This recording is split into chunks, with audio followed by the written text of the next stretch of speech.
Okay, so I removed these implants here. Let me show you where they came from. She had a breast augmentation a long time ago with saline implants, and she's finished with her implants. Her breasts have got bigger. She doesn't want to have implants anymore, and so I did what's called a preoperative rupture, where a few weeks ago, we were right here, but not under anesthesia or anything, and I just ruptured her implants. That's why those implants over there are deflated. Those are saline implants that I went through preoperatively, and just through her skin, I just poked them and drained the fluid out so that her skin could kind of have time to contract a little bit before today. So that was a few weeks ago. But one thing she'd asked me, she wanted lipo. I've just finished the lipo. She wanted to know if we could put a little bit of fat in her breast to help with the shape. And so that's kind of the position we are now. What I've done, these markings may not mean too much to you, but what I've done now is I've marked out what her lift will be, because she had droop, so we're going to do a lift. And then I've also highlighted some of the areas where we want to have the fat grafting as well. I'm going to go through, I'm going to cut this out, I'm going to do the lift, and then I'm going to show you the fat grafting part at the end. She's not going to need a lot, but the fat here is going to be more strategically placed. I've kind of outlined where she has quite a bit of volume to her breast, and then other areas where she's a little empty. And here we're right on her chest. Really, she's not going to have as much cleavage. So we're going to be filling the cleavage and some of that upper pole fullness. And that's a lot of times where I'm putting the fat for breast fat grafting. I also do put it in the breast itself in order to get more projection and a bigger size. But in this case, she's really not wanting that.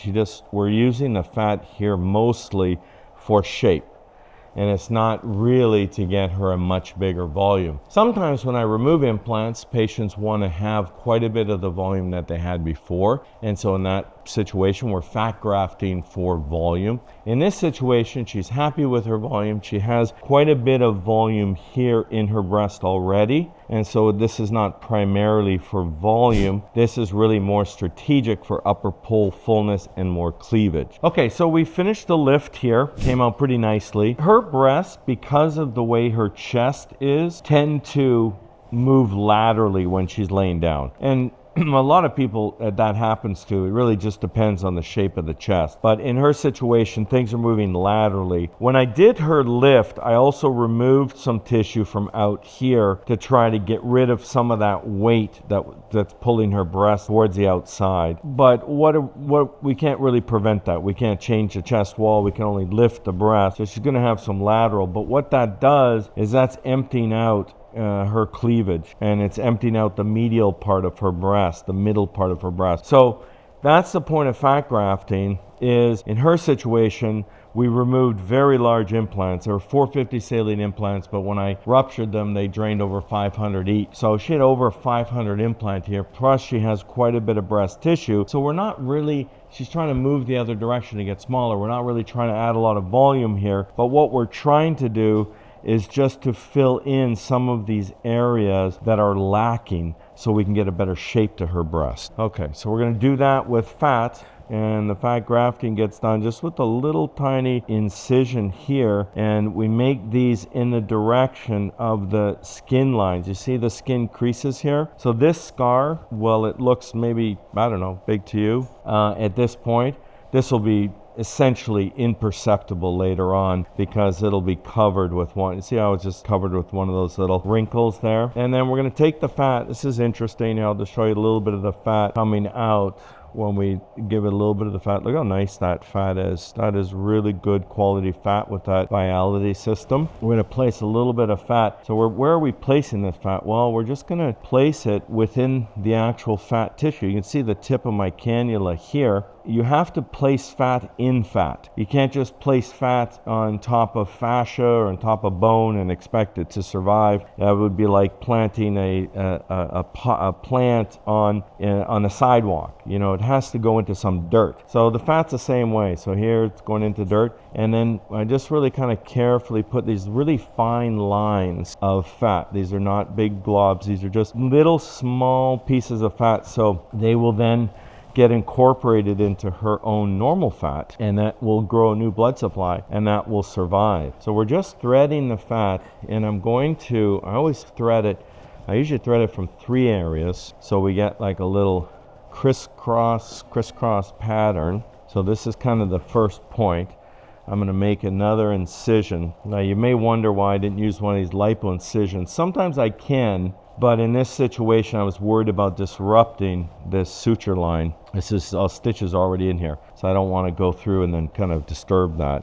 So I just made a small little counter incision, and it's really kind of amazing because, you know, the fat we've used so far, we've used only 25 cc's of fat, and you can start to see this already start to fill out. This is what it looks like. I'll show you here. This is what it looks like when I'm putting it in, and I go quite quickly, so it's a fairly thin bead that we're putting in here, and I'm going to do these sort of beads like this, and then we're going to go back and we're going to do it this way and this way, and you get that little checkerboard. And then I like to also go this way. I don't know, you think I'm crazy, but it always reminds me when I had a summer job and I worked in the orchard and I used to mow the orchard. I didn't do all these crisscrosses, but I actually did 3. And so this really will build this kind of lattice of fat that's in here, and then that we're not going to have a big glob of fat. We're not going to have anything that doesn't take.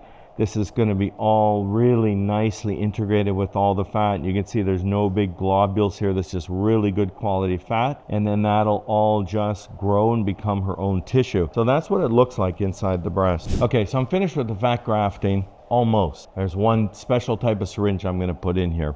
But I wanted to point out one other fact. And the other thing that I use fat grafting for to the breast really often, it's very helpful, is for symmetry. And that is, her left breast is bigger than her right breast. When I did her lift, I took a little bit more tissue out of the right breast than the left breast than I did the right breast. But still, there's a little difference in asymmetry. Well, fat is a perfect equalizer. So when I was doing her fat grafting, I put more fat on the smaller side. So it's also useful for that. What I want to show you is this last syringe, which I put in, and this is the nano fat. So this fat that we did, this little lattice that I was building her breast in here, this is what we call a structural fat. So it's a stronger fat that's going to provide support. This is called nano fat. This is an even smaller, more liquidy particle you can see here. So with this nano fat, the reason we're using it is not for volume, not for shape, strictly for skin. We've known for a long time that fat is really good for skin quality. So whenever I do breast fat grafting, I always take a little bit of the nano fat, process it into nano fat, and use that